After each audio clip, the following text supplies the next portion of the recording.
Hello and welcome to the Esty Show. Today we're doing fractional product management with Ben Erez. You might remember Ben from one of the most popular episodes we've done here on feature factories.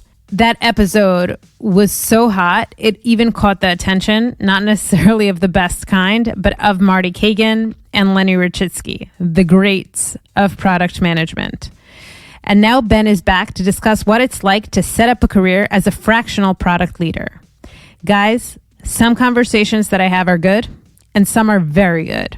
This is one of those conversations that left me with goosebumps, and I was still thinking about it days later.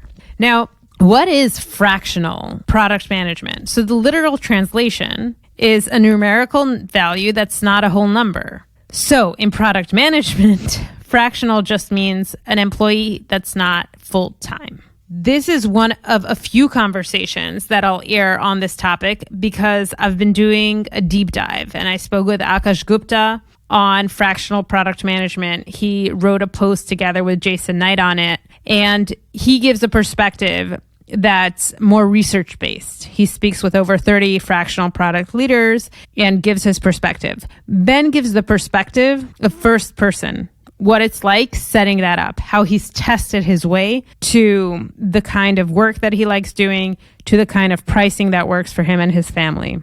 And he is so open and direct about the successes and the failures.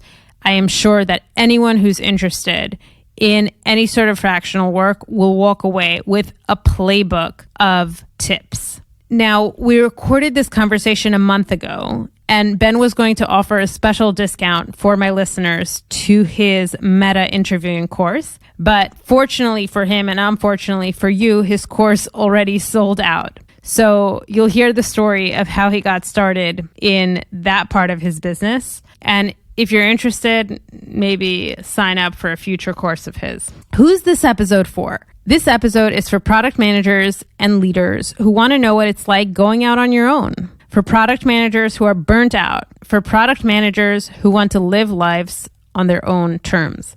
If you enjoy this conversation with Ben, you should check out his own podcast with Mark Basegla. It's called Supra Insider. I want to give you a preview into upcoming conversations for the next couple of weeks so you can get excited. One of them is with Allison Yamamoto on how to do reference calls to get the really valuable information. And one is with Akash Gupta talking about fractional product leadership from his perspective. Both conversations were deep, interesting, and I cannot wait to bring them to you. Sometimes I forget to say this, but it does make a difference. If you enjoyed this conversation, please share it with a friend, leave a review and a rating, preferably 5 stars. I also have a newsletter that you should definitely sign up for. It's completely free. Just go to thestshow.com. And without further ado, let's get into the discussion with Ben Erez on how he became a fractional product leader. Traditionally, we've seen people use fractional work as an in-between, and now we're seeing more and more people use it as a state of being. I'm not necessarily looking for my next role, but I'm able to maintain a lifestyle I want with some fractional work, and I'd rather stay in this state than look for my next full-time role right now. So number one, I'd love to get your personal background. You're a product manager par excellence, how you got to the decision you got to now and what your experience has been like. Yeah, I never really heard the term fractional until probably when I first met Nolan, who's the founder CEO at Continuum, which was my last full-time job. And when I started talking to him about what he's building and what Continuum was building at the time was a marketplace for fractional executives. So people that are directors or more senior from tech companies across a bunch of different disciplines like marketing, sales, engineering, product, etc. These people would join Continuum, and then they would get matched with companies that are looking for someone in the fractional spectrum. So I had to learn, what does fractional mean? And I learned there's a bunch of different definitions that people have for fractional, but the way that we used it was kind of, we put the world into really 2 buckets. There's the full-time work, and then there's the fractional work. And then the fractional work had kind of like a spectrum, all the way from super low, kind of like low time commitment engagements, like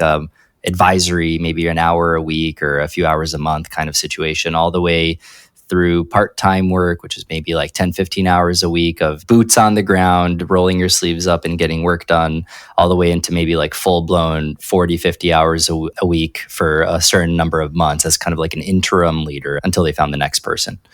And so I ended up meeting a bunch of these executives doing user research and just trying to figure out how we could better serve them and solve their problems.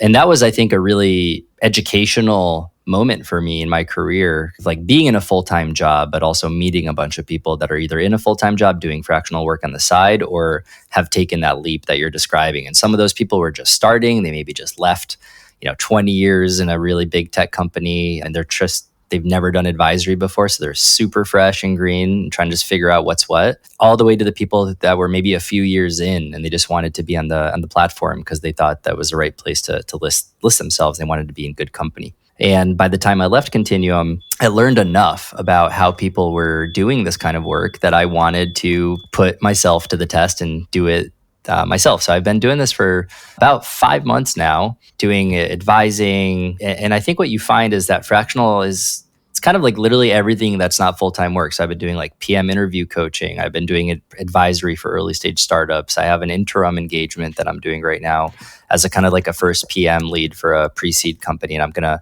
probably help them find the full-time person in the second half of this year. And then I did go through a period where I actually had 2 part-time PM roles for a couple months. And I found that to not work well for me. And I'm happy to talk about why that is. But the last thing I'll say is that at its best, I think there's a lot of people that are skeptical about things like interim product leaders. And I just want to highlight a story from back in 2014. I was the 35th employee at a company called Life360 that actually just IPO'd this week in the US. Congratulations. And I did not profit from that because I was too young and junior to have any meaningful equity, unfortunately. But I'm still like rooting for the guys and they're great. And I'm happy for all of them for sure. But we at the time had our CEO that was pretty much running product. And that CEO decided that he needed a product leader. And we grew to 50 people, 60 people. And then ultimately, when we hit about 75, 80 people, we brought this guy named Gibson Biddle in to be our interim chief product officer is kind of, I think, what we called it. And he was showing up 3 days a week. He came off of 3 years at Chegg, having a successful IPO, 4 years at Netflix, or I think it was 4 years, but pretty much spearheaded product at Netflix as they went from DVDs to streaming. Gib did not need to work anymore. He was choosing to work, and he was entering this next phase of his life where he wanted to start doing more workshops and giving talks. So Gib, the kind of deal that seemed like they struck was that Gib was going to do the job for 3 days a week. And in return, he did talks once a week and kind of used us as guinea pigs for giving all of his new presentations and to get feedback. And so I just learned a ton from Gib, not just watching him do that job and seeing how effective someone could be 3 days a week in that kind of role when they're that senior and that seasoned, but also the impact it can have on the culture and the morale of the team to have someone like that just around and to be able to like learn from them, even if it's not about the specific work you're doing, but just about in general, picking their brain and learning, that it has massive benefits. So I think that people that are skeptical about fractional work, I think maybe just haven't seen it in its best form. So it's not for everyone, but I certainly think there's many environments where it can be really helpful. So in that example, you were a product manager. There was just a lack of product leadership. The CEO was doing it himself, and then he wanted to bring in someone else to do it. I was technically a project manager at Life360. We had, I think, when Gib joined, 2 PMs, and I think he ended up hiring the full-time replacement for himself. He left after about a year, but he did that for about 3 days a week for a year. Let's start with the Tachlis side, the finances. So if someone is in a full-time job, anywhere from senior to head of product role in a small to mid-sized company, is fractional work something realistically they can sustain themselves with? The 40 to 50 hour model that you presented, is that realistic, or is that sometimes you can rely on it, or you can realistically build up a book of clients and sustain it to that point where you can really choose a lifestyle that's full-time or part-time consulting? Yeah, I mean, I think that the highest paid fractional executives on the Continuum platform, I mean, we placed an interim C-level person that it was an interim engagement. They were working really hard, but I think their contract was something like $55K a month. So that was a massive, they can certainly sustain their life with those kind of contracts and take multiple months off a year if they choose to. Also, these people tend to come from Like they've been saving for a while. So there's less of like a I need to make ends meet kind of mentality with people doing this kind of work. There's more like a I've earned the right to kind of do what I want for a while. And this is the way I want to work. We also had people doing advisory engagements that were charging $1,000 an hour. So if you can do 10 hours a month of advisory calls, you're bringing in 10K. And I think for a lot of people who've been saving for a while, that's enough to cover most of their like basic expenses. I do think that you could pay your bills these ways. And then again, going back to my point earlier, is my approach into fractional is to not put all my eggs in any single basket. So I have advisory engagements, I have an interim engagement, and then I have my course I just launched at Maven for PM coaching. And I also do one-on-one coaching for PMs that are interviewing at places like Meta. So I'm not concentrated in any single one thing. And I don't want to be either. That's kind of one of the things that's bringing me energy in this phase right now, is being able to have multiple avenues for not just generating income, but also just they're different kinds of work that I feel like I enjoy for different reasons. Let's go through the different types of work that you described. Okay, so the first, advisory. You come in as an outside expert. And to be the devil's advocate here, I love teachers. I come from a family of teachers. But the saying of if you can't do it, teach. How do you describe that role? And how does someone in that role find themselves effective in delivering actual value? What kind of company does it need to be? What kind of structure do they have in place? And how does value delivered versus you just wasted our money come into play? Yeah, the way I describe the advisorships that are set up for success are when you have people that are on the ground, in the seat, able to do the work, and they just need help figuring out where to spend their time and their energy. Maybe they think that they're doing it the right way, but there's a doubt. They're like, could I be doing it better? I've never done this before. I'm a new territory. Like, for example, I'm about to kick off an advisory engagement with a company for a few hours a month, and it's a seed stage company, and they have a person who's by background a marketing person who has been tasked with running product. And I don't think they need a full-time product person right now. And they had a product person that is leaving to start their own company as part of their extended founding team. So now there's a gap. And this marketing person is extremely sharp. She's super smart, very capable, and she's been around a lot of product development processes in her career. But this is her first time running product, and she's working really closely with the CEO, and they have a great dynamic, both awesome women. And the CEO's background is, I think, more in like the domain that they're building in. So she's also and she's got all the CEO stuff to do, getting this company off the ground. They've got an engineering team overseas. They've got a couple fractional designers, and they have a big launch coming up at the end of the year. And they just need to make sure that everything's going to like be TikTok ready to go from a user experience perspective when they get there. And they're worried about getting it right. So the value that I'm going to be bringing is I'm going to be that sounding board for that marketing person who's running product and helping her make all of the decisions. And if the takeaway from our sessions is, hey, like, I actually think you're doing all the right things, you're talking to all the right people, doesn't seem to be like a lot of room for improvement here, I would just say, like, keep doing what you're doing and let's talk like next week and see like if there's another issue I can help with. If that's the outcome, I think that's actually going to be pretty valuable, because it's kind of like having someone like sanity check that you're doing all the basic things right. But if there's something that seems like a low-hanging fruit or something really obvious that I'm seeing that maybe she can't see because she doesn't have that experience, then I can be there to point those things out and at least make her aware of them. And if upon being aware of them, she wants to like pick my brain on what I would do specifically and take action, I'm there to give that advice. But that's the key difference for me between an advisor and someone who's maybe more like a fractional leader in the seat. The fractional leader in the seat actually is expected to do that work too. There was one company I was at that actually hired essentially what you're describing now, an advisor, and we would meet once a month. Amar Kendall, he was so helpful. I brought in a prioritization framework and I talked him through it, and he just gave me like 2-3 pointers that improved it so much. We were talking about initiatives, which initiatives to focus on. I just felt like that 1 hour a week, and he was also accessible in between that time, the month. I just felt it helped me directionally a lot. The blocks in the business were a bit too strong, even with his power combined, but that was a huge help for me. I felt like the company was also investing in me. The other benefit that I felt, and tell me if you have this engagement as well, is if I wanted to get a message through to the CEO, or, I think something's important, me pushing it alone is not the same as having this expert externally saying, hey, I've looked at the data. I spoke to this person. I also spoke to the CTO. I've seen. It's probably true. Yeah, that's probably true. Although they seem super aligned. The two of them have been working together. This marketing person is also fractional, by the way. So she's like a fractional CMO, and she's kind of spearheading product. But they've been working together for over a year now. And we had the kickoff call, all three of us together, like the CEO and the marketing person and me. And So I don't anticipate there being kind of like things that they're at odds about that my input's going to like be the tiebreaker.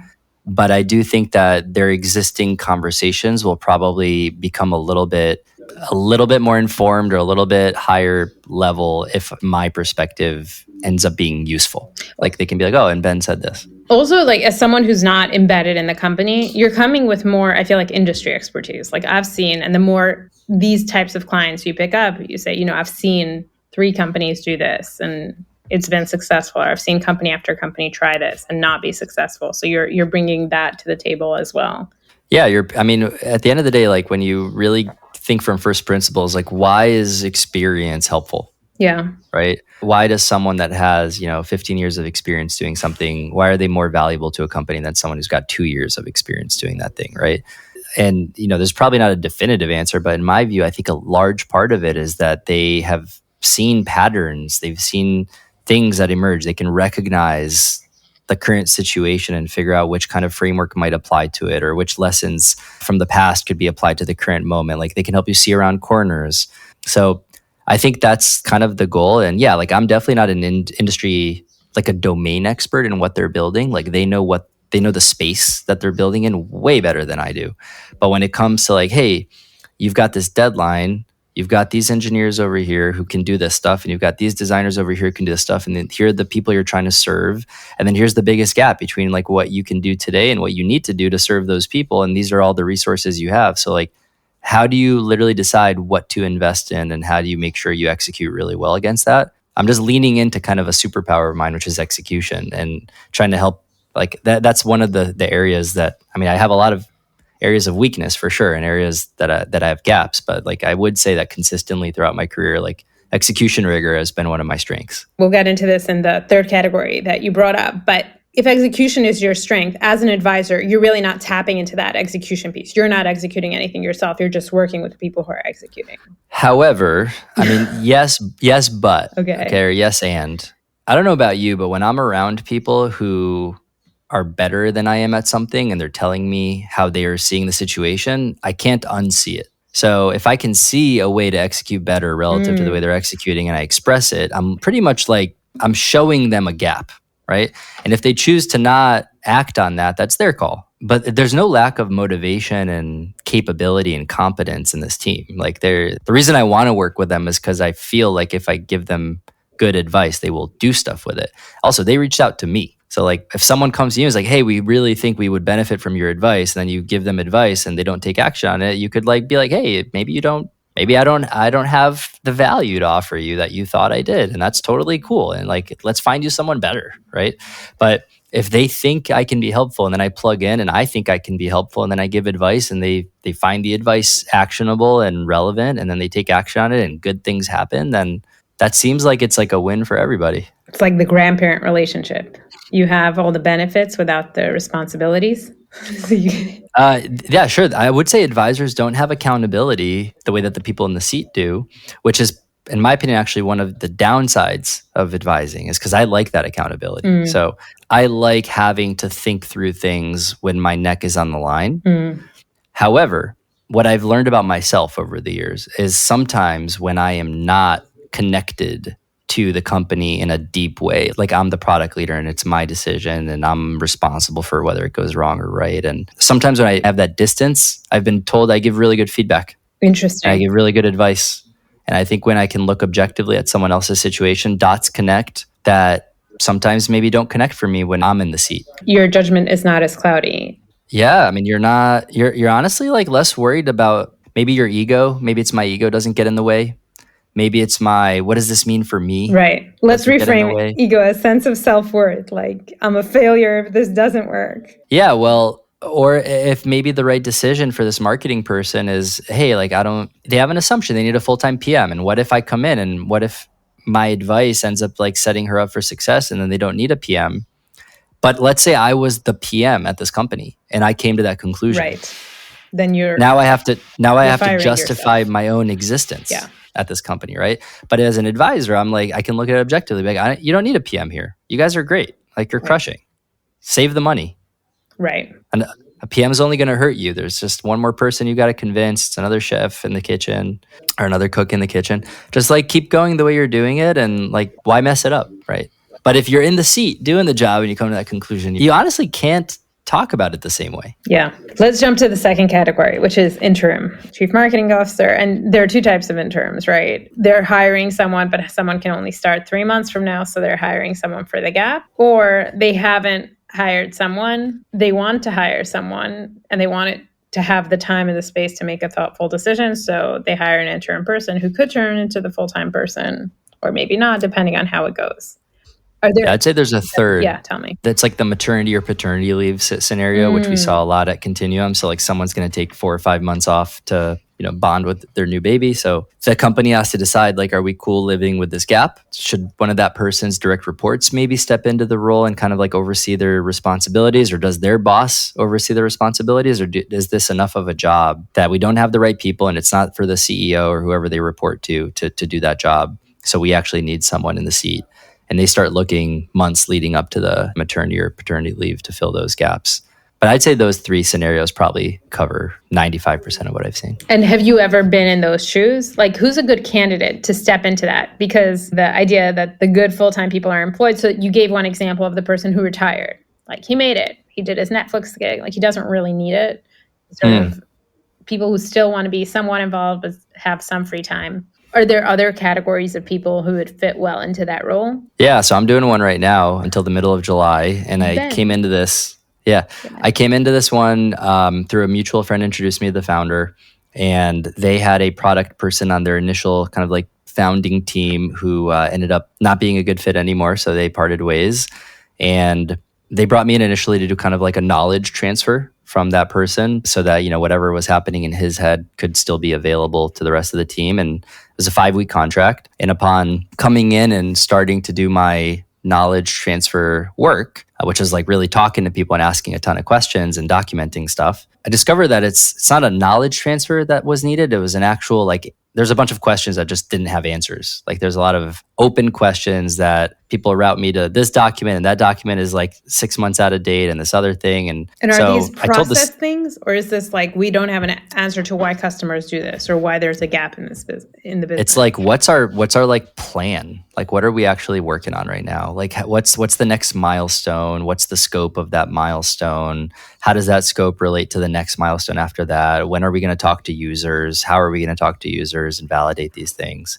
There were not good questions. Like, the level of clarity that existed internally was extremely low. So I could have just done the job of, hey, like, I'll just document this and give it to the CEO. But I told them about a week in, I was like, I don't know if a knowledge transfer is actually what you need. I think what you actually need is help answering these questions. Like, and I can help with that because that's actually what the business needs. And he agreed. So we kind of used the first 5-week contract. We pivoted a week in and went from knowledge transfer to like, okay, help us get some answers. And then I was doing that while I was doing another engagement. This was one of the 2 engagements I was balancing with another one. And the other one was about 10, 15 hours a week of me also PMing a project at another company. So I came in with my designer friend and we kind of tackled this as a PM and designer together at this company. That no need to go into that. But anyways, I was balancing 2 different projects at once and 2 different companies, 2 different teams, 2 different cultures, 2 different everything, right? The context switching? I found the context switching to be too expensive and heavy for me. I underestimated how just like not fun that would make things. Going back just to because I want to get into the 2 part-time jobs, but into the interim role. Yeah. You mentioned something. That turned into a 3-month, and that, just to finish that turned into a 3-month kind of like extension on top of that, which is going to take me to the middle of July. And then what happens in July? They hire someone else? Do you already know you're not interested in continuing with the company past July? I'll be talking to the CEO about that, I think, next week. And I think I'm going to be in France for all of August visiting my wife's family with our daughter and just taking the month off, which is one of the benefits of fractional life, right? People ask, why do people do this? That's one of the reasons. I get, like, last year I went to France while I had a job, and that sucked. Like, I had to spend full days doing like childcare and trying to enjoy myself all day, put my daughter to bed and then have dinner and then work like 6 hours. And that drained a lot of my life energy from me. So my goal this year was I would like to not work when we go to France, or to work on things only that I find interesting for like a few hours that month. So that's one of the benefits. And so I'm pretty much the conversation with that founder is what happens in September. And I think there's a few options. One option is we can keep doing something similar to what we're doing without, I like the flexibility of kind of having these end dates because, again, like I said, it allows me to be more objective. I'm not committed to something that doesn't need to exist, right? The second option is that I can shift back into more of an advisory role, and maybe they don't backfill, so they don't need a PM because I've done a good job to get them the clarity they need. But the third option could be that I advise and help them find that full-time PM if they do think they still need a full-time PM. And then the fourth option is just part ways, right? I brought a lot of value to the table. They're happy. I'm happy. It's been great. I have a few new clients lined up. They've got their own plans. And the beauty is that it can just organically go in any of these directions, and literally none of them are better or worse than the others. They're just what they should be. One thing you brought up is that originally you were brought in for a knowledge transfer. It was like, I could just think of the CEO saying, like, we come in, we do this project, it needs to happen, and we're done. But like, as you were talking, realistically, most CEOs are ADHD, and if they're not, just the roles make them ADHD because they have a million things to take care of on the outside with the fundraising and on the inside with the projects of the company. So realistically, there was no way he would actually, or she would be reading the document you put together, the knowledge transfer. They probably would. The CEO is very hands-on. I think it's a he. He did care a lot about the results of what I found. And he did have very clear deliverables that we aligned on when we kind of like finalized the engagement before everything got signed. So I didn't have any doubts that he would pay attention. But you did see an opportunity once you did that to say, like, I've done the knowledge transfer, but here's the problem with just leaving it at that and leaving you here. We should build some sort of bridge. Yeah, well, if you're tasked with a knowledge transfer and then your assessment is, wow, this is all like excellent information. I've documented it now and everyone can access it. Awesome. Like, what's next? If that's one path it could have gone. But if you're using your brain and you're talking to people and you're asking all your questions and you're a curious person and you just come to a moment where you're like, wait, hold on, we don't know the answer to this. This feels kind of like I was assuming we knew. Does someone else know? And then you're like, I don't think so. And then here's the document someone wrote about it. And you read the document and you're like, this doesn't make sense to me. Like, I don't understand what this means, right? So if you kind of hit a point where you cannot understand the content and it's not like there's like huge gaps in your own ability to weave together what's happening, you can either fill in the gaps and just like quote unquote hallucinate it, right? Like one of these ChatGPT models, or you can point out the gaps to the person who hired you and say, hey, like these are gaps.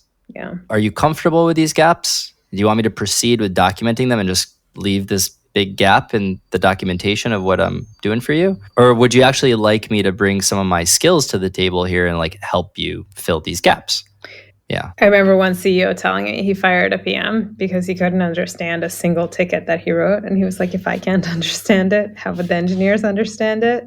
It's just like sometimes you look at stuff that PMs work on. And again, like I'm not gonna badmouth PMs in general, but I do think that there's like different levels of PMs. And like some of my favorite PMs are just like really clear in their communication, and you don't have to read what they say twice. And it's just like, it just hits you immediately. Like the first time you read it, you're like, okay, I get it. And then I don't want to anchor too much on the documentation I read, but like it was complex. And it was like, I really had to like read it like many times to try to make sense of it. And it was almost like the complexity, even if there were great ideas in there and like the person who wrote them had a perfect idea in their head of what they were trying to say, I was like, I'm not clear on what this means. So maybe I'm the wrong guy. But like if I can't understand it as someone who's objective, and I like to think I'm very comfortable with like reading and writing and verbal communication, if I don't understand what it means, there's no way that me just documenting that and telling everyone else about it's going to make sense magically. And you verified. Right? You asked other people in the company, do you have an answer? I mean, it's literally like,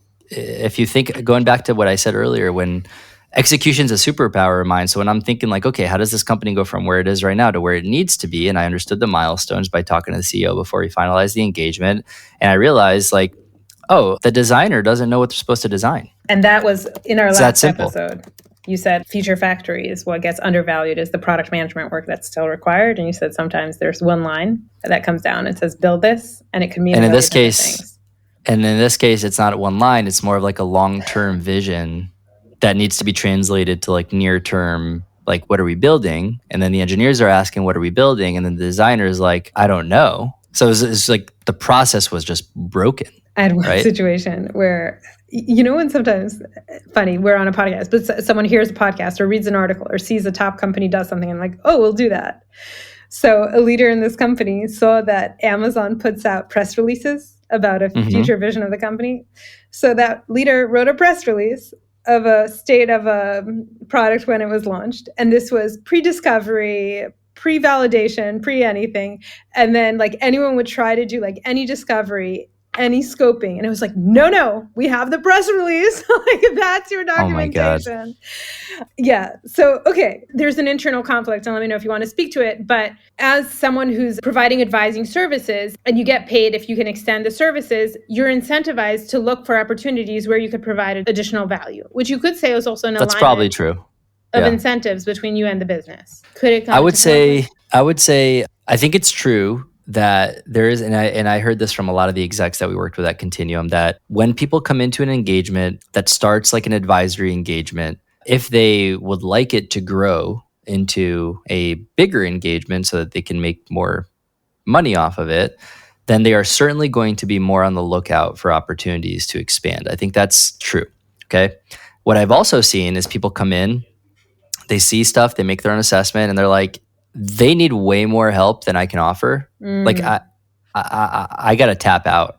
Like they need, 30 hours of my time, and we have like a 5 hours a week kind of agreement. I don't want that work. Right. So like, while there's like if you just boil it down to sheer dollars, like I would agree that there's an incentive to expand. But if like the work itself is not interesting, I wouldn't have wanted to make the expansion.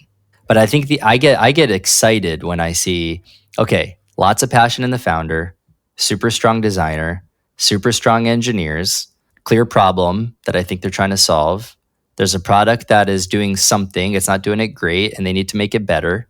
And they just need clarity. And I thrive in those kind of like situations that are, maybe they're like a turn off to some people, but I just get excited when I see the chance to actually like get that stuff working. Remove the ambiguity, put a clear path forward. Exactly. Next category of role. So actually part-time PM work. You're not a leader, you're not an advisor. There's actually something that needs to get built.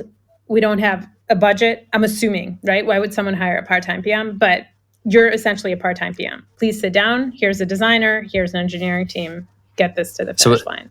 Yeah, this was the other client that I was juggling. So that founder is doing something interesting. I don't know if it's smart. I think time will tell. But he is the only full-time person at his company, and he's built a team of fractional people. So pretty much everyone is fractional. So he's got, I think, 2 or 3 fractional PMs that are all like 20 to 30 hour a week PMs. There's no, head of product. He's got 20 to 30 hour a week engineers. He's got 20 to 30 hour a week designers. Same with, he's got a marketing agency. He's pretty much like assembled this like fractional army, this little fractional army that's building this company. And he's raised like, millions of dollars of seed funding. He's got a good relationship with his investor, and he's got competitors. He's got clarity on what he wants to do differently. So there's it's a company for sure, and they pay reasonably well. As I hear you, like what's going through the back of my mind is lack of ownership. Complete lack of, that's probably true. And I think that he wanted more of my time, and this other company wanted more of my time. And I made the decision to spend more of my time with this company because I felt like everyone else was full-time. So if I were to kind of like settle in a bigger capacity, I would kind of know who does what and who's accountable for what and who's responsible for what. It'd be more familiar. Like I would be the wild card, not everyone else.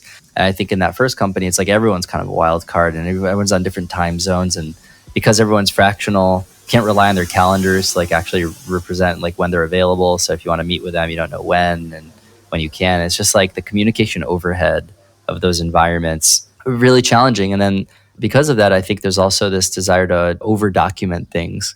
So, if the state of the maturity of the documentation in that environment was like ridiculously high, like it was way too much documentation. I'm like, there's a huge mismatch here between like the stage of the company. This is like a pre-product market fit company. This is like a barely product stage company. And then the documentation looks like I'm working at like, a 500 person company. So it just felt like you get to learn so much about how different companies work when you do this for these fractional engagements. And in that case, my assessment was I don't think I could be effective being a part-time PM in both these companies. I'd much rather commit to a finite engagement where I'm kind of like more 30 hours a week or so. And then I still get to do a podcast on the side. I still get to do other stuff, coaching, but that's how I'm staying fresh and not becoming stale as a PM. Fascinating. And when you're talking about context switching, what's going through my mind is if you're working at one company and you have a project that you're, supposed to launch or work on, and requests keep on coming in, and this request is really urgent. Can you move it into this sprint? And it's just 2 points, or it's just this. No one's talking about the context switching expense of like stopping to work on the core project or what you're working on, to switch and then switch back. It's very high. I mean, I would open up my laptop and I'd have unread Slacks from both organizations, and I would have to go into one and figure out which ones I was going to answer and do all the same triage again in the other one. And then it's hard. Like, we're like tribal animals at the end of the day. Like I believe we can really only have one tribe at a time, like a primary tribe, at least. Or at least that's how my brain's wired. So for me, what it felt like is I had two tribes, and I was struggling to keep the story. My brain was processing all the time. Like usually, like I can disconnect a little bit at the end of the day and just kind of go to sleep and just feel like I know exactly what I'm going to do tomorrow. And when I was running 2 engagements, I felt like I would go to sleep at night and my brain would still be racing because I'm like, I'm definitely missing something. Like something's not clear because I'm only spending half my time with each of these companies. And therefore, I don't have the ability to get the full picture in either of them. And that makes me stressed. Like that just like, I felt myself getting more stressed from the work that way. You ultimately chose the tribe where you saw a path to belonging. I think I saw a path to more predictability and less ambiguity. Still tons of ambiguity, but the kind of like desirable ambiguity, not the meta ambiguity around like, is this even my call, right? Like whose decision is this? Like those kind of ambiguities can like really burn you out. If it's once a week or whatever, there's like a decision that needs to be made, you're not sure, it's fine. But like if almost like every decision, like every time someone asks a question, you're like, I don't even know if that's my call, right? That's the stuff that burns you out because as a PM, you're going to deal with like hundreds of those every week. So the other one, it was the one I'm doing the interim engagement with, has very clear decision. Like there's a founder CEO and there's a team, and like I know who's responsible for what. So I think it's more predictable. There's, going back to that ambiguous environment and lack of ownership, or everyone being fractional. There's this meme: if the code ain't broke, don't fix it. And the picture is a ceiling fan, but the light switch is in the fan. So you have to like use a stick to push it. But like the idea is if it functions on the front end, we got it to work. Not my problem. I finished my hours. I'm out. That kind of philosophy or attitude where someone's just a fractional person and they put in their 3 hours and they're out and they just have to get something to work. They're thinking about how do we get it to work rather than what's the best way to build this. I think some of the people at that company operate that way. I think it's actually probably a better environment for those people because that's what they want.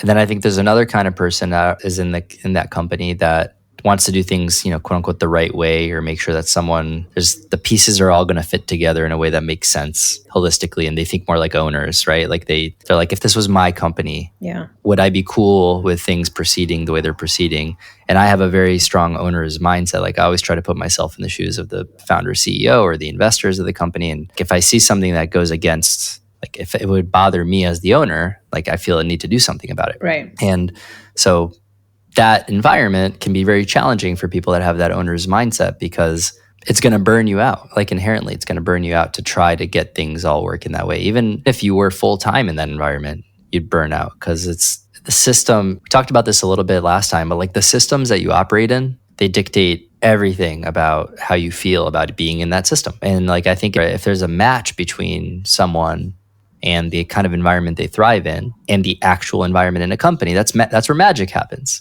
But if there's a mismatch between the kind of environment that you thrive in and the company that you're plugged into, then it's kind of hard to reconcile. You're going to have to change, which you're not, and you shouldn't have to. And then they're going to have to change, which they might, but it's going to be an uphill battle and take a long time to get there. So I think life is too short, in my view, to spend your time in these environments that are like a bad fit, which is going all the way back to like, why I'm enjoying this phase right now and why I'm doing what I'm doing is because like I've learned that I'm a catalyst and I'm an accelerant for clarity and like getting things moving in the right direction. And if I do that well, sometimes that takes 2 months, right? And if that takes 2 months and I had a really positive impact and they were really happy with what happened and I felt engaged and excited, and then I can just tap out and do that again for another team. If I can work with 5 or 6 different startups a year and help them, leave them in much better shape than I found them, that feels like it's, if you look at the sum of that year, that was a year spent in flow state, feeling very engaged, very, very motivated, very constant sense of contribution, not getting bored, making an impact every day, right? Like that's kind of how you'd sum up that year, even though it wasn't with one company. Let's just talk about the last category, and it's going to fit in well, which is PM and interview coaching, where you're essentially people who are trying to get into Meta, which has a very structured interview process where, as Alex said, you either do the dance or you don't. You're helping people there, and tell me if you have a package or how you select your clients, but how much of your time is that and how much of your satisfaction, personal satisfaction, comes out of that? Yeah, this is a very different category of how I spend my time. It started when I was at Meta. And when I was at Meta, I had people pinging me wanting to get referred in, and I would refer them if I thought they'd be a good fit. And when they had interviews scheduled, they'd be like, hey, can we do some mocks or give me some tips? And I'd give them tips. And I never even thought about asking for money. And actually, while working at Meta, I think it's against the rules of working at Meta to make money by coaching people. They say you could help people, but it's kind of frowned upon in general. It's definitely against the rules. Like I think you can get fired for it if for like making money off of coaching people on the interviews while you're there. But if you get a referral in, then you get financial compensation from Meta for it, no? Yes, there is a referral bonus, or at least there was at the time. But they're not supposed to help those people get the job, right? Okay. So anyway, I did this stuff very informally. I didn't have any framework for it. I was just telling them, hey, look, here's what I did to prepare for the job. And then now that I got coached up and I'm interviewing people, I've done a couple interviews. Here's like the things I see people doing well. And here's the mistakes people do. And then fast forward the clock, I was at Meta for a little under 2 years and I did over 40, interviews with people. And I even trained up other people to do the interviews at Meta because that's part of your org contribution and your performance review at a place like that. And I ended up leaving and I joined Attentive. And as part of Attentive's interview process, they also had a product sense interview and an execution interview. And the feedback I got from my recruiting partner there was that I crushed both of those interviews and I got the lead PM job. And I was like, okay, interesting. So apparently the way Meta does stuff is not just the way Meta does stuff, but apparently a lot of other companies have followed the same kind of like rubric. And if there's a playbook that I used that worked at Meta, maybe it also works at these other places. So after I left Meta, I actually started coaching people still on the Meta interviews. And then at some point, was it almost a year ago at this point, if you remember, Meta did a bunch of layoffs. And hard to forget. Yeah, and there were people that were still there that were kind of being forced to either convert to a PM, like a product manager, or leave the company. So there was these people that kind of, so in this example, was a product marketing person that reached out to me. They were a director of product marketing. And this director of product marketing had an interesting opportunity. They're like, hey, you can convert to being a director of product management, or you could leave. And if you want to convert, you have to pass the loop, the PM loop. So he reached out to me because we worked together when I was there. And he was like, hey, like, would you be willing to help me prepare for these interviews? And I was like, sure. And we ended up spending, I don't know, like 5 or 6 hours together over the next few weeks. And I just gave him a bunch of tips and he ended up getting the job.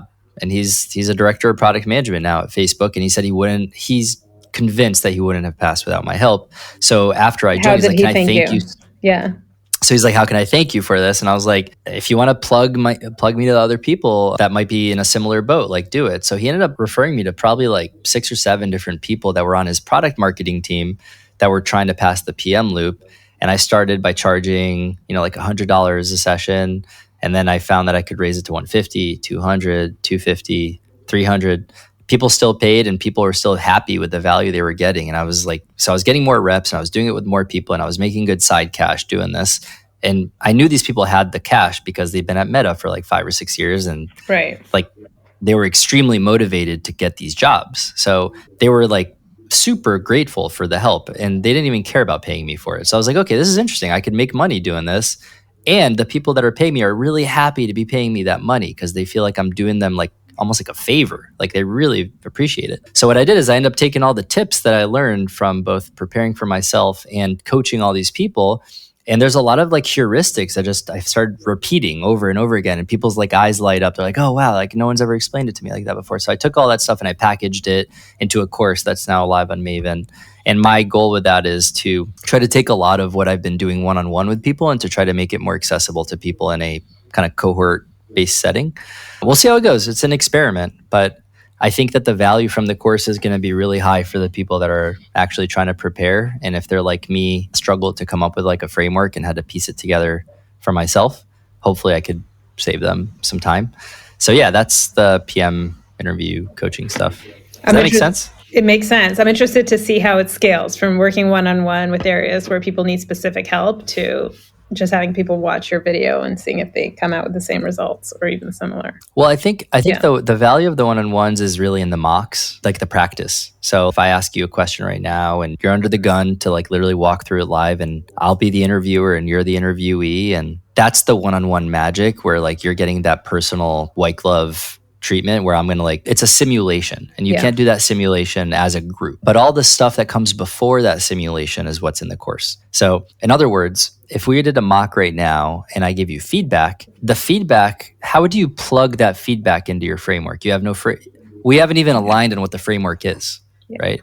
So what I do with people is I spend the first hour with them helping them understand the framework for how to give the interviewer every signal they need within the 45 minutes of the interview by following a very specific playbook. I literally have it written out as a template. And if you just follow the playbook, and it's not a guarantee you'll pass the interview because you still have to use your brain and come up with insightful things and demonstrate creativity. Like it's still a hard interview to pass, but like your chances of passing the interview are going to be zero if you can't cover all the signals in the time that you have. So my framework is designed to literally tell people how much time to spend at every section and what to cover in every section, and put yourself in the shoes of the interviewer. And that stuff does not need to be one-on-one. I can teach that to 10, 15. I guess I'll find out what the ceiling is, but I'm currently thinking probably limiting the initial cohort at 10, 15 people. If it works, maybe I'll grow it.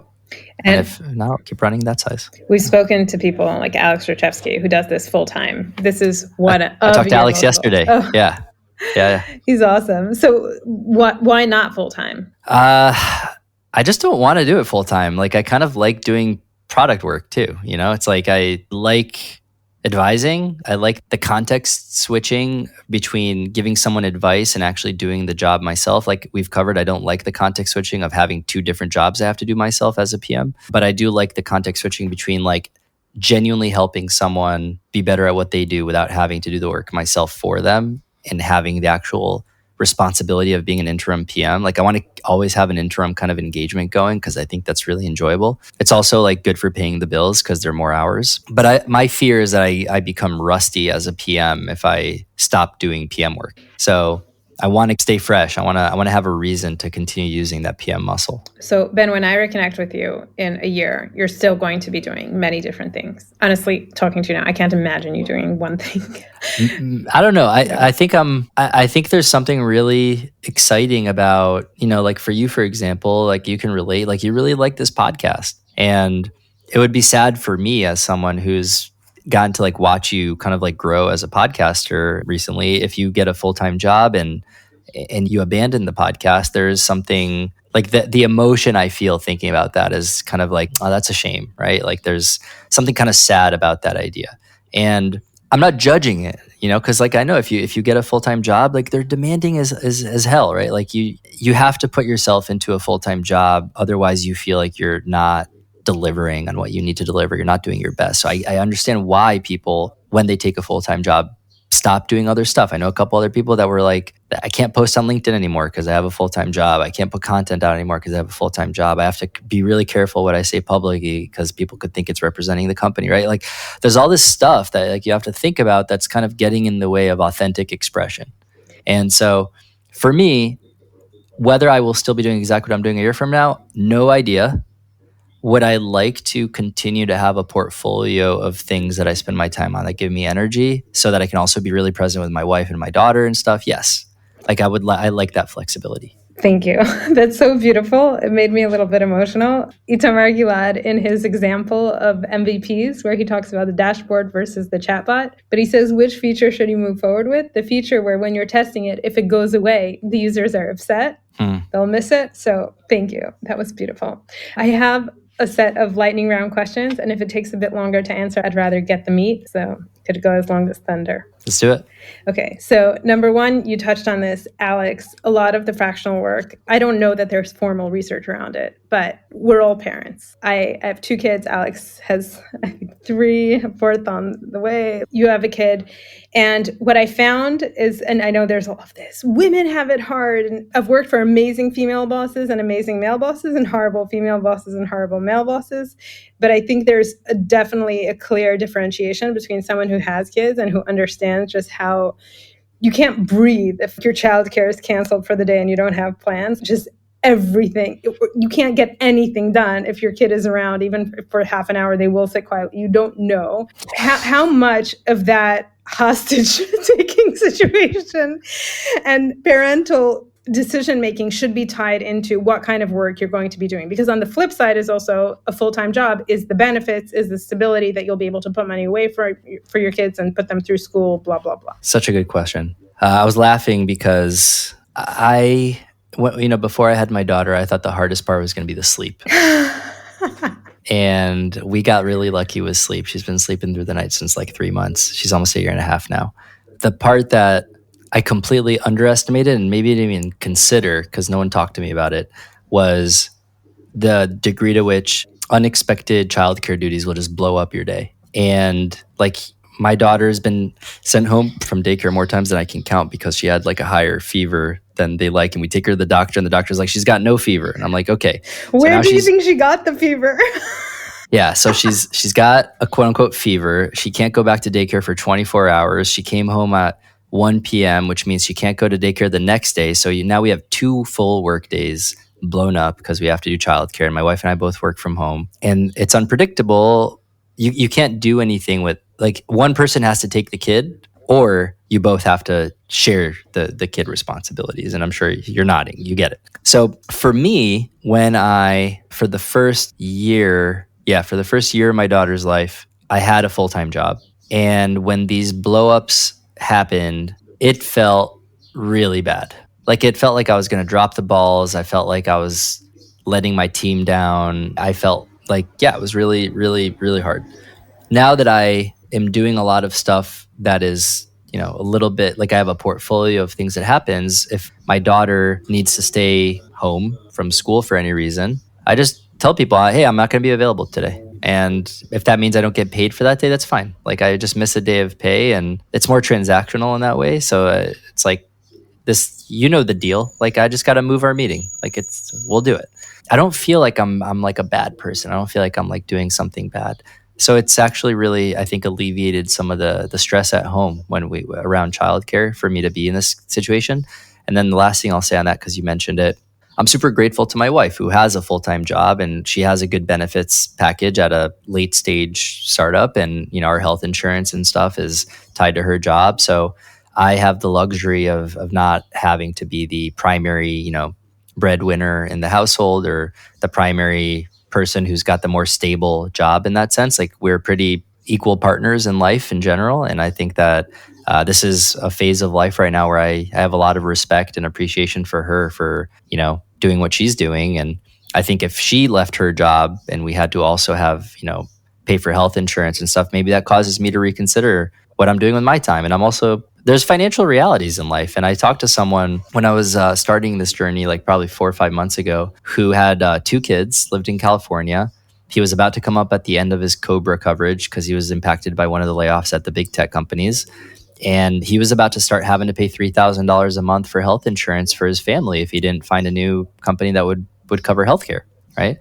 And if you're going to do fractional, if you're going to assume, 40% tax rate and living in a place like New York, just to be safe when you pay your taxes, if you need to take home $3,000 to cover health insurance, that means you got to earn $5,000. So now you got to go, there's all this extra pressure. That's another $5,000 of earnings that you have to make just to cover your health insurance that you couldn't that would have otherwise maybe gone to just like your savings or your checking or daily activities. So now maybe instead of being comfortable making, 10, 15K a month, now you have to make 20K a month to make it work. And maybe you can't, right? So I think those are kind of like the ways that the numbers could add up. And I'm very grateful for this moment right now because I can do what I can do. And on behalf of humanity, I want to thank you for procreating and putting those Ben Erez genes into the next generation. I don't know how to respond to that, but thank you for saying that. Next question. So for someone considering fractional work, should they go on their own and try to work their network, or should they go through something like Continuum, or I saw Protify doing a similar thing where you sign up to a network that has clients and then you're like the product manager consultant essentially? So my assessment is that the marketplaces are completely out of whack. There's way more supply than demand. So there's way more people that want to do fractional work than there are companies that are going to the marketplaces to find fractional employees. I would say the learning from Continuum, or one of the big learnings, was that a lot of the demand gets aggregated in networks. So people go through people they know. I get people referring me to people that they know, like mutual friends. I also get people reaching out to me from my LinkedIn post, or like the Lenny post that went live recently. I got a couple of founders reaching out to me after that wanting to chat. So I would say generally, if people want to build up a pipeline of quote unquote leads that they could potentially work with as fractional people, the two biggest bets that I see are, one, to like really warm up your network. Go back to all the people who you've enjoyed working with, who are plugged in, who ideally know other of the type of people you want to work with. So for me, it's like early stage founders is like my audience. So like venture capitalists, founders, executives, all those people I've been warming up and just letting them know kind of like what I'm up to. And then LinkedIn posts are a really good way to stay, LinkedIn or other kind of social media is a really good way to stay top of mind. You're kind of marketing yourself. There's an adage that we used to talk about a lot at Continuum, which is like, there's a marketing adage, which is people don't remember your product or your brand until they see it 14 times. And so if you're a person who has been really quiet, maybe you're like the best at what you do, but you've just been like so freaking quiet about it for the last like 10 years or 15 years or however long you've been doing it. You've got a ton to offer. You know your shit inside and out, but no one knows who you are.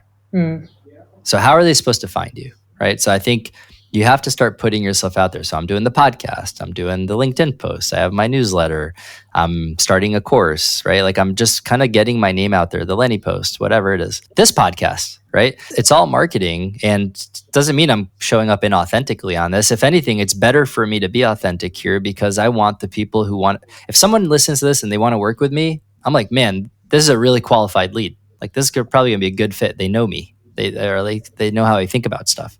So I think putting yourself out there authentically is really uncomfortable for a lot of people, but I think it's the work that you have to do. And when I saw people try fractional work at Continuum and they couldn't make it last, it's because they really were not willing to kind of fully lean into the marketing motion that's required to kind of build a brand around yourself.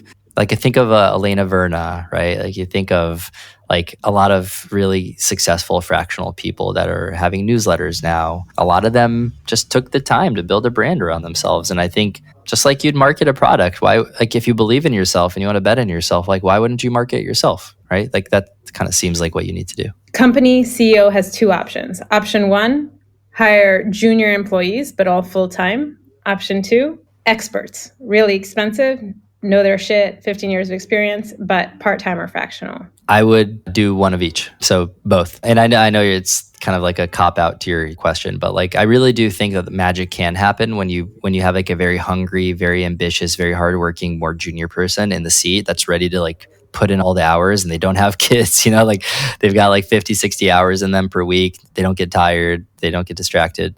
And then you can pair them with someone who can help them figure out how to like channel that energy and like where to channel it and how to get smarter. I think it's a really good win for everyone. But I think if the CEO had to pick one and they're an early stage company that just needs to grind, I'd probably say go with the junior person that's going to grind over the fractional person who's going to kind of like mostly give advice. Expert. Ben Erez is an expert. You've built up your expertise. You've worked at quote unquote the right companies. You've done your marketing. You've done your years of experience. You have confidence. For someone listening to this and saying, well, duh, Ben is so awesome.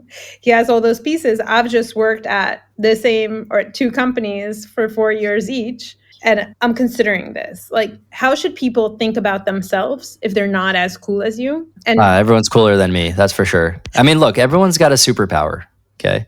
Everyone's got something that they are really good at, okay? Figuring out what that thing is, that thing that's kind of at that intersection of like what you're really good at and what you enjoy doing and what other people value, like figuring out what those are. And for me, it's required a lot of like reflection on the past in times when I don't really care what other people value if I'm not interested in doing it. So for me, the kind of reflection is like, first, think back to the times in my career where I felt most excited, most engaged, like I'm contributing the most flow state, right? And try to like figure out if there's any commonalities, like what was going on? Like what was the scenario? What was the dynamic? Like why was that happening, right? And then figure out if I was like good at those things. Maybe sometimes I was excited about stuff that I actually wasn't that good at, and that's good to know in hindsight. Maybe it was fun, but I probably wasn't the right person to be leading that. But if there's something that was really fun and there's something that I think I was actually really good at objectively, like people gave me like good feedback, like the thing was successful, and then there's a kind of a little bit of a leap of faith that you got to make to that third thing, which is, will people value that, right? And so for me, the big question was like, will people value my experience as an advisor? I guess we'll find out, right? Will people value my experience as someone who's going to come in and like help them get shit in order for 3 months? I guess we'll find out. Will people want to join my Maven class and learn more about how to interview as a PM at Meta? I'm going to find out, right? Like there's always like that leap of faith that you got to take at some point to find out if the market values what you have. And there's risk there. There's ways to mitigate that risk. You know, for example, like with my coaching, my interview coaching, I did it for free for a lot of time. And guess what? People's time is really valuable. So if people want to spend time getting my advice on how to pass interviews, the question is not, is it valuable? The question is, will other people pay for it, or would those people have paid for it, right? So these little things you could test. With advising, I have a bunch of founder friends who want my advice on stuff. Have they paid me for it? No. But would other people who maybe don't know me pay me for it? Maybe. Let's find out, right? So I think that's kind of like the way I would tell people. It has nothing to do with being confident or cool or anything like that. I think it's just about just being authentic with yourself, like trying to figure out what you enjoy and what you're good at, and then figuring out how to get in front of people who might value those things and just sell it. If you could meet with one person, dead or alive, who would it be? It's a tough question. Probably whoever orchestrated the construction of the Great Pyramid of Giza. What would you ask? How'd you do it? Give me the plans. Taking this full circle, what's the one message someone listening to this conversation should walk away with? I would say that life is too short to be spending your time and energy on stuff that doesn't make you excited. And while I understand that not everyone has the luxury or the privilege of spending their time doing stuff that energizes them, I think there's hundreds of thousands of people in tech that do have the ability to stop doing what they're doing and find stuff that's going to be more exciting and energizing to them. So if you have the ability to go from something that is a drag or something you don't look forward to on Sunday night because you're dreading Monday, and there's something inside that's like, I want to express myself in a different way, or I can contribute in a different way that would make me excited to show up for whatever that thing is on Monday morning, then I kind of think that you have an obligation to yourself to explore those things. Take chances, try. The safety of, one of the things we didn't get a chance to talk about is fractional work more safe than, full-time work? I think anyone that pretends to have an answer to that is going to be completely lying to you. I think that I know people that thought they were going to spend the rest of their life at Meta that just got the boot. It's probably hundreds of those people. Same at Google and a lot of other companies recently. And these people are having to completely reconfigure their whole life right now because they thought they were doing the safe thing. So I don't know if there's a single thing that is safe. And at the end of this thing, we're all dying anyway. So it's like, what is safety? I mean, it's like, is it just not getting fired? Is that really like the goal of life, is just to be in an environment where you're not going to get fired? I don't know. It feels like it's kind of aiming too low. So maybe there's a better goal. And maybe that better goal is to really look forward to the way you spend your time and feel really energized by it. And whether that's having a portfolio of things like I'm doing, or whether that's having one company that you really believe in and you're doing it because you're excited about it. That's a great reason to have a full-time job. Like, there's no right answer, but just, I would say life's too short to do stuff that you're not energized by. Ben, I love talking to you. This conversation energized me, and I hope it energizes the people who listen to this as well. Thank you so, so much. Thanks for having me, Esty. If you've gotten this far, thank you for listening to another one of my episodes. Remember to follow The Esty Show on whichever platform you use to listen to podcasts. If you have any feedback, questions, or just want to share your own experiences, don't be shy. Hit me up on LinkedIn or email. That's esty.podcast@gmail.com. I'm all ears. Until next time, stay curious, stay bold, and never stop learning.